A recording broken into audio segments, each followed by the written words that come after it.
The Blues Brothers. All concert seats go on sale Saturday, April 30th at 10 a.m. So in total, there are 34 teams. Sorry. It's okay. Well, there you go. There's 34 teams and that's it. And we're done. I'm not going to talk about anything else. But of those 34, 5 teams are ranked, and we've already talked about a good amount of them because they're the pretty well-known teams. There's no 6A. It's only 5A going all the way down to 6-man football. So with that being said, let's go ahead and start off with the 4A ranks. 4A Division 2. Standing tall at number 1, we got the Carthage Bulldogs. Of course, Scott Surratt has his squad cooking again, like always, with a hot 5-0 start. And they're already cruising through district play. Who's going to stop them? Don't ask me because I don't know. Yeah, I mean, it's funny because we don't talk about Carthage at this point in the year ever. No. But it's because like we're going to talk about them for probably 6 weeks in the playoffs. But I am very interested to hear what Garrett said about their quarterback, Connor Cuff, kind of really stepping up and being that player that we expected that he could be, but didn't necessarily see it as much last year. They really relied on their defense last year, and I think that if they've got a quarterback that is cooking, Carthage is just as dangerous as they always are. They're fine, and we'll talk about a couple of those players later on. But in that same district, in the same division, the same district, you are coming in hot with number 10 Center. After going 1-9 last season, let that sink in. 1-9 last season. Coach Meeks has his squad ranked in the top 10 with a 4-1 start. That's unbelievable to me. Yeah, I mean, what they're doing is absurd because this is a team that last year was giving up 47.7 points per game. And to turn around and have the success that they've had, I mean, has been unbelievable. They are still giving up a pretty solid amount of points, I mean, to Dangerfield, but again, that's a really good Dangerfield team. They gave up 44 points. They gave up 42 points to Tatum. But, I mean, they shut out Canton 52-0 last week. Like, they have thing. I'm going to need to see some improvement from that defense, but talk about a story. Yeah, that's incredible. Moving on down to 3A Division 2, number 6 West Rusk. And I got to see them play in person. You did. I went out to the West Rusk and Mineola game a couple of weeks ago. Fantastic stadium, by the way. It was at Mineola. It was really awesome. But always impressed with those East Texas stadiums. They're pretty cool. Very nice. But man, this team, like, there's a reason they're number 6, and it's because partly it's that quarterback. We'll talk more about him later. But they just look so solid in all 3 phases of the game. I mean, they're solid on special teams. Of course, solid on the offensive side because they're just explosive, and then even on the defensive side, like I saw them come up with a couple of really close, good stops that made me believe, like, yeah, this team's legit. Yeah, Ish has been waving the West Rusk flag for a while, which is probably exactly why y'all left with like 8 pounds of West Rusk gear, like helmet, 2 jerseys. a jersey. That was awesome. Like, I was awesome. So hyped for y'all. When Ish sent that picture in the Slack, I was like, oh my God. Yeah, but it was awesome. it is. Yeah, he's been really high on them for a long time, and they have something special brewing out there. That whole coaching staff is really fun to be around too, and you can tell like the motivation really kind of runs through the kids. So big on the Raiders. Yep, big on the. And they got great colors too, man. Oh, that baby blue. It's like a North Carolina baby blue. See, what stinks is they're the 2-tone blue, which is like the Tennessee Titans, which is why Ish loves them so much. Oh, so I just now caught that. Yeah, I guess. Great. Anyways, moving on. We're not giving Ish any credit. On the show, yeah, so. no. You've already heard about him. We're going to talk about him again, and we're going to keep talking about him. 2A Division 1 coming in hot at number 1, the Timpson Bears. 5-0 on the season. They're cooking. Coach Thurn-Wanger and his guy, Terry Bussey, on the hunt for their first state title appearance, like we said earlier, in program history. And, man, it looks like they really, really could be in the mix this year. And, of course, we'll talk about this team later, but watch out for these Bears, man. They're legit. The Bears. Yeah, I'll save all my Bears praise for the Bears. Stonks. Bear stonks. Bear stonks. I like it. That's what it should be called.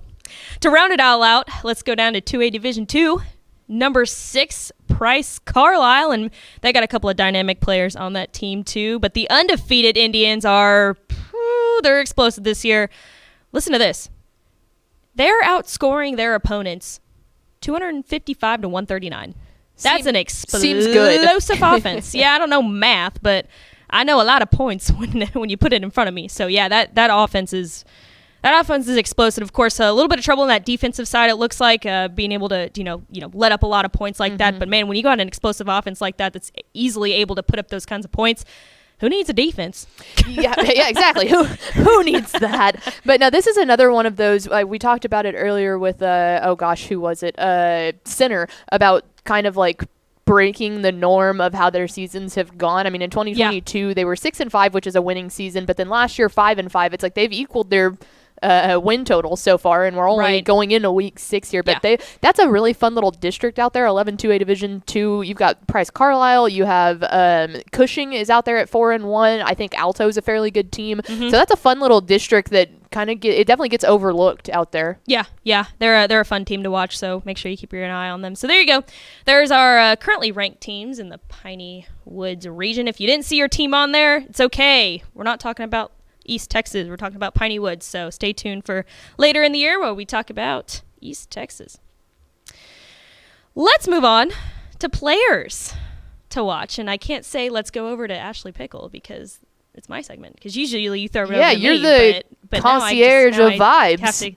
I got to keep talking about them. You have to concierge from over there. Oh, let's get into it, guys. We got a lot of talent, and like I asked Garrett earlier, there's a lot of talent at that wide receiver spot too, so let's go ahead and get into it. We'll start off with Nacogdoches wide receiver and defensive back Demarie. I think it's Demarie. I think I've heard Demarie Weaver.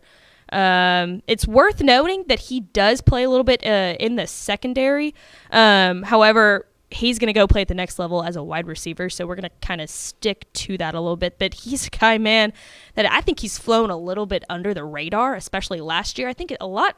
He's got good size. He's standing at 5'11", 180 pounds, but man, his strong suit here is his speed. He runs a 4.40. Dude is fast. 242 receiving yards and 21 total tackles on the season so far. He's committed to play at Sam Houston State, and he actually committed right before the season started. I think Powers had him on as a prospect to watch on a Cruton episode, and I got to see that. But yeah, he committed like right before the season started, but he's going to thrive in that system over there with a really good quarterback in Jordan Yates. Yeah, there's not many people that I would see 4.4 and go like, okay, that's got to be fudged a little bit. Like, but if anyone could clock that, I mean, I still think that's like almost a little fast, but he's got some turbos. He's got speed. I would be like, oh, okay, I would like to see it for myself, but it's possible. Yeah, that's a steal. That's definitely a steal.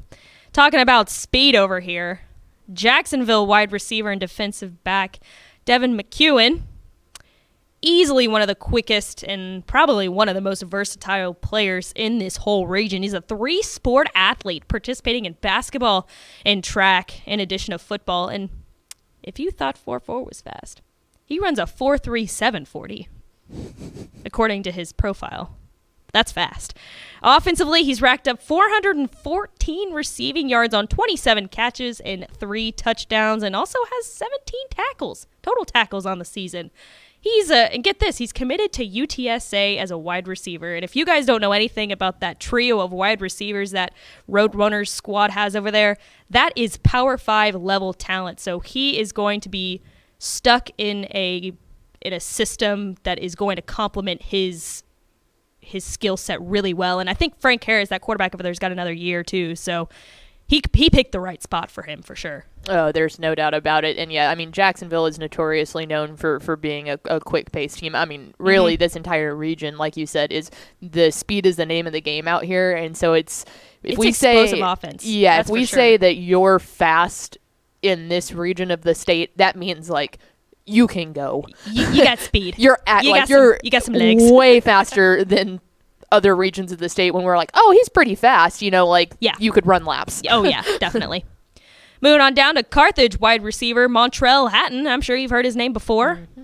He's a state champion. He's played varsity football for 3 years. He was that state champion back in 2020 when they won. Carthage in general is just known for having explosive offenses and developing those offensive explosive playmakers. His junior season alone, he exploded with 1,054 yards off 61 catches and 14 touchdowns. And Already, so far this season, he's racked up 313 yards on 20 catches and 4 touchdowns. Man, this dude, I watched a little bit of film of him before this show, and he's just a fun player to watch, and a guy that just makes plays happen. Like, he's just always there to catch the ball. He's so fun to watch. Yeah, I mean, he's electricity on the field. He really is. And the thing that I know in talking to some of our recruiting guys who very much enjoy watching Carthage play, he's a multi-sport athlete. He's very good at basketball, and he is very good on the track. And that in and of itself shows everything as to why, one, I think that he has naturally good hands, but he's very calm and collected, and I think it's because he is so good on the track and he is so good at playing basketball. It's helped his skill set tremendously. And two, when it comes to colleges looking at prospects, those two things add a lot to what Montreal Hatton brings to the table. Absolutely. And he's also committed to play Power 5 football at Oregon State next season, heading up onto the Pac-12. Yeah, Gabe Brooks is big. Big Montreal that does fan. not surprise me at all. I would be too. He's a fun player to watch. Moving on down, I don't think I mentioned his name earlier, but I certainly mentioned that we're going to be talking about some West Rusk talent, and that's quarterback Andon Mata. I think that's how you say his name. We, of course, like I said, I saw him play a couple of weeks ago against Mineola, and dude, this kid is so good. He's so explosive, and like, not only could he just sling it downfield and just spot receivers on ease, but he can turn on the jets and really use his speed to his advantage. 1,657 yards through the air and 17 touchdowns, 373 rushing yards and 5 touchdowns on the ground. This dude is he's got explosive written in his name. He's currently committed to play at Lamar University next year, and man, they're getting a steal. They are getting a real steal in this quarterback. Yeah, I mean, shout out to Lamar for recognizing this talent and taking it and running with it, because I think you want to talk about a really good pickup for them. That's big on Lamar's recruiting staff. Yep. We've talked about him before. We're not going to stop talking about him. It's Timpson athlete Terry Bussey. It's not often that you see a kid from a 2A school receiving the kind of like recognition and the offers that this kid is getting. And it's very well deserved, but it's just not often that you see it at this level, you know? He made a ton of noise, especially in Timpson's 2022 opener against Beckville, which you were at. I was. And he lined up at 4 different positions: special teams, wide receiver, quarterback, and defensive back. He's all over the field. It's insane. That's an athlete. Yeah, he is truly special, and so much of it has been consumed into a Division I the past couple of years by the Brooks brothers. Obviously, Dalton is still down at Shiner and is still an unbelievable athlete, but Terry Bussey just has he has the it factor about him. There's not a place that he can't line up. He's a lot bigger than Dalton Brooks. I think Dalton Brooks is more explosive, but Terry Bussey can play at any single position. He's got a really good frame on him, and if y'all are sick of hearing us talk about him, well, he's only a junior, and I think that's the thing that people forget is I think this year they have that team, especially with his cousin Vosky Howard and the couple of other weapons they have on the side. We can talk about it a little bit more later, but I think that this could be the year. And guys, just to let you know, he's been recruited by every in-state Power 5 program. That's wild. And I wouldn't be surprised if he followed his fellow 2A superstar, Dalton Brooks, to Texas A&M. But of course, we can just speculate from now. But he's special. Keep your eye out for him. And to round it all out, let's go ahead and talk about Price Carlisle, running back and defensive back Brody Eves. Through just 5 games this season, the stats that this guy has put up is unbelievable. Let's talk about it. 63 carries for 981 yards and 14 touchdowns, 7 receptions for 255 yards and 3 touchdowns, a 90-yard kickoff return for a touchdown, 3 PAT blocks, and 1 interception. Yep. Seems good. That's it.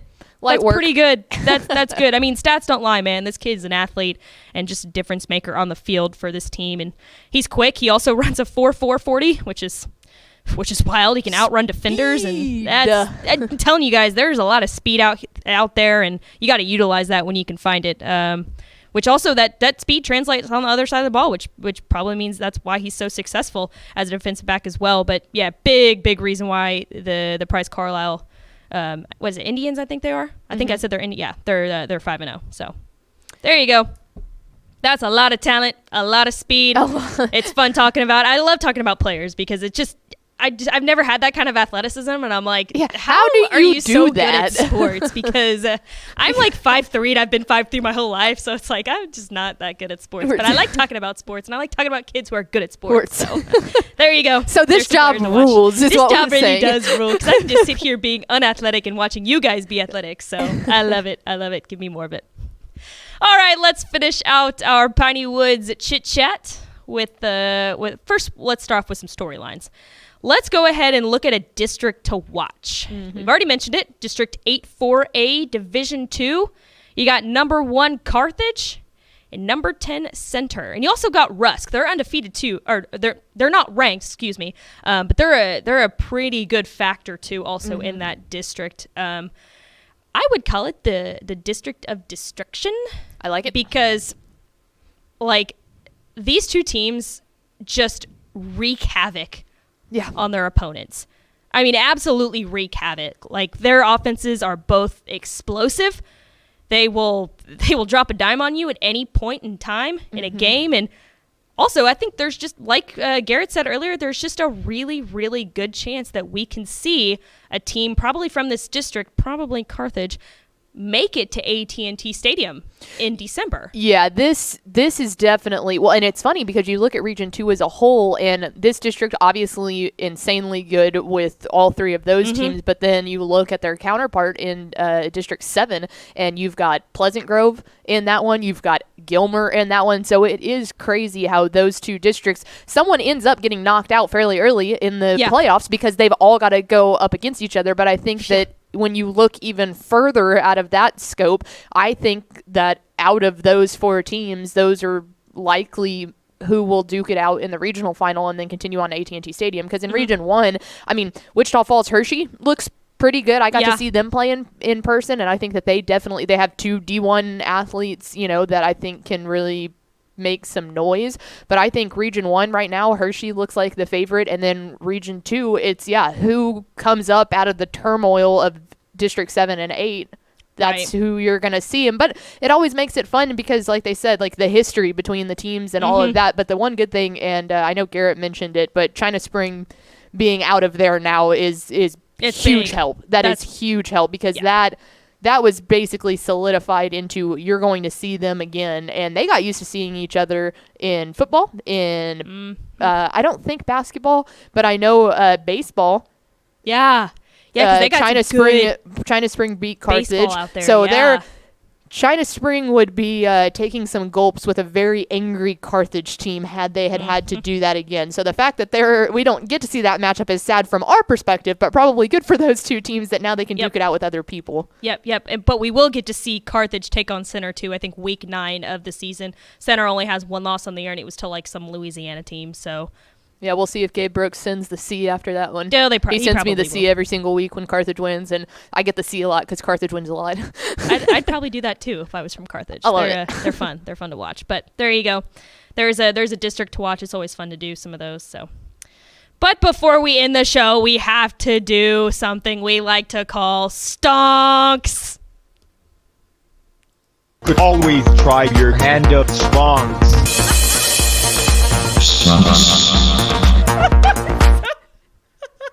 It's so goofy. I just love it. Well, and then it didn't play, so it made it even better because it was delayed. Stonks. I'm crying right now. It's so funny. Oh my gosh. Okay. Yeah. Shout out to AP for that because she made that like also 10 minutes. So if there is one crown, like if and when I leave this job and people go, what's the best thing that you did for Dave Campbell's? I'm just playing that. Stonks. Resume. Stonks intro. I love it. You gotta love it. We have to have fun here at some point, or we'd be so sad. So. Yeah. But let's go ahead and start off with our first stonk up or down this year, and I think we've already answered this question. Stonks are great. Like the stonks are great. show you a TikTok after this that reminds me of that. It's like, have you ever had a good day where you like have ever had a good? It's just like what? That was so bad. Anyways, we got 7 minutes to finish this. So, anyways, Timpson, up or down, good or bad? I can answer that in one sentence. They're good. They're really, really good. Really good. They are mauling people, and they're not just beating people, they are mauling opponents. They are outscoring opponents 266 to 99, excuse me. That's wild. They are, man, and like I said earlier, they've never made it to state, and it looks like that this might be the year that they do it. So with that being said, let's go ahead and look at the remainder of their district schedule. They got St. Augustine, West Sabine, it's Joaquin, right? Yeah. Joaquin, Shelbyville, and Garrison. To me, that's a lock. You're going undefeated in the regular season. However, when you look at the wide scope of things, when you look at the playoffs, when you look at regional matchups here, I think they're the favorite coming out of Region 3, I believe. But when you what am I trying to say? They're going to eventually, I'll just say it like this. They're going to eventually meet up with Shiner again, just like they did last year. Yeah. Oh, yeah. And this Shiner team, they're good. They're really good. They still have Dalton Brooks out there, but they're not as good as they have been in the past without Doug Brooks, the other Brooks brother. So I think if it's any year that Timpson is going to make it to AT&T Stadium, like we've been saying all show, this has got to be the year. Yeah. Well, and I think, obviously, Bussy only being a junior, I think that they're going to be, and, this is way foreshadowing here, but I think next year Timpson's going to come in as the number one team. I think that regardless of if they make it to AT&T this year or not, I think that with Bussy being a senior next year, there really won't be anyone to really stand in their way. But if he wants to get over that hump and finally beat Shiner with a Brooks brother there, then yes, I genuinely think they can do it this year. And the thing that I like so much about this Timpson team, we've talked so much about Terry Bussy, but I was unbelievably impressed with his cousin, wide receiver, Vosky Howard. I think that the defense looked very good. They're a disciplined ball club, but for so long for Shiner, we've talked about just the Brooks brothers.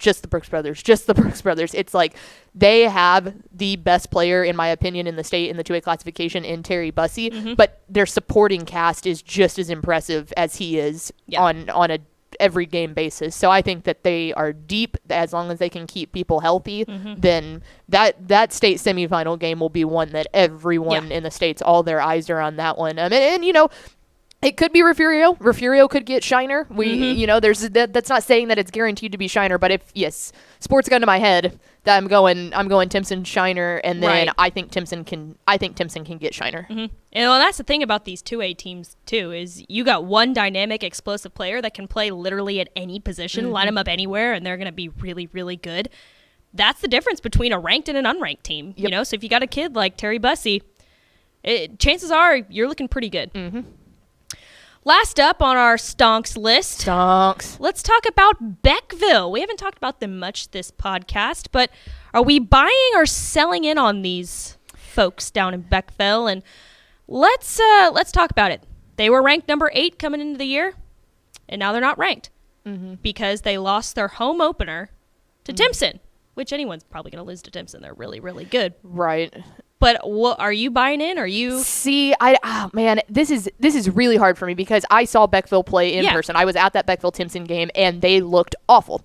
A portion of that was because their starting quarterback went down in the second quarter with like a season-ending leg injury. So one, they were a young-ish team, so it's the first game of the year. You're playing Timpson. That's all difficult enough, but it looks to me, from everything that I've heard, they've figured it out. You know, this is a team that they have some weapons. They just needed to find someone who could distribute the ball and get the ball to where it needed to be. But I think that the defense is the strong point of this Beckville team. And you look at the rest of their district play, and it's like, yeah, I don't see any reason why they can't go on to probably win this district. Do I think they have a chance to make it to AT&T if that's what we're talking about? No, I don't.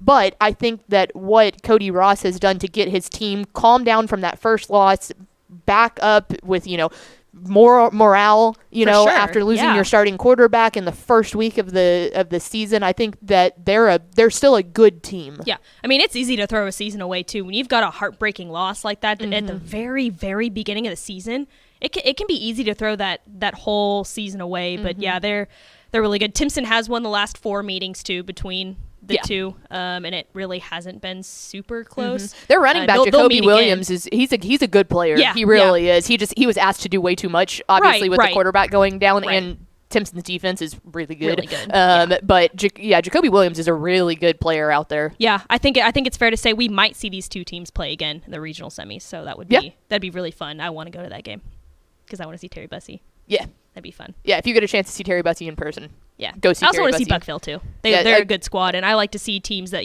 maybe didn't do so well the year before, but have really turned it around and made it a good year. Yep. So. Thanks so much for watching that video. If you would like more and to be notified when they come out, go ahead and click that subscribe button right down there. You can also watch Texas Football Today every day live at noon on TexasFootball.com, Facebook, Twitch, and right here on YouTube. For more of the best coverage of Texas football in the Lone Star State, go to TexasFootball.com/subscribe.